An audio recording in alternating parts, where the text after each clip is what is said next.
அனைவருக்கும் வணக்கம். நான் உங்கள் ஆதிச்சுடன். நம்ம ஆதிரை கிராஃப்ட்ல வந்து இன்றைக்கு ரொம்ப அழகான கணேஷா சிலை எடுத்துட்டு வந்திருக்கேன். நீங்க பாத்தீங்கன்னா ஸ்விங் டைப்ல இருக்கக்கூடியது ரொம்ப அழகா வந்து கீழே வந்து ஒரு பீடம் கொடுத்துருக்காங்க. அதற்கு மேலாக நீங்க பாத்தீங்கன்னா இந்த அழகான 2 பில்லர்ஸ், அதற்கு அருகில் நீங்க பாத்தீங்கன்னா இந்த மணிகள் இருக்கும். ஸோ நடுவுல நீங்க பாத்தீங்கன்னா இந்த ஊஞ்சலில் இருக்கும்படியான ஒரு விநாயகர் திருவுருவ சிலை.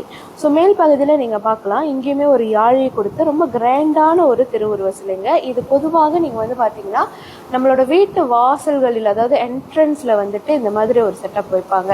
விநாயகர் வச்சு வரவேற்கிறது போல் ரொம்ப ரொம்ப ரொம்ப அழகாக இருக்கும் பார்ப்பதற்கு. ஒரு மங்கள சின்னம்னு சொல்லலாம்.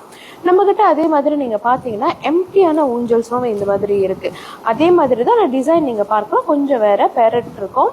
அதே மாதிரி 5 முக விளக்கு இருக்கும். அழகா வந்து இங்க ஒரு ஊஞ்சல் இருக்கு. இங்க வந்து நீங்க உங்களுக்கு பிடித்த எந்த தெய்வத்தின் சிலை வேணும்னாலும் வைக்கலாம். நான் வந்து ஒரு சாம்பிளுக்கு வந்துட்டு இங்க வந்து நீங்க பாத்தீங்கன்னா கிருஷ்ணரின் திருவுருவ சிலை, பேபி கிருஷ்ணன்னு சொல்லுவாங்க, சும்மா அந்த மாதிரி வச்சிருக்கேன். ஸோ அந்த மாதிரி நீங்க எந்த திருவுருவ சிலை வேணும்னாலும் வைக்கலாம். நீங்க பாபாவை வணங்குறவராக இருந்தால் சாய் பாபா வைக்கலாம், அம்பாலை வைக்கலாம், நீங்க யாரை வேணும்னாலும் இந்த மாதிரி வைக்கலாம். அதனாலதான் எம்டியா இருக்கு.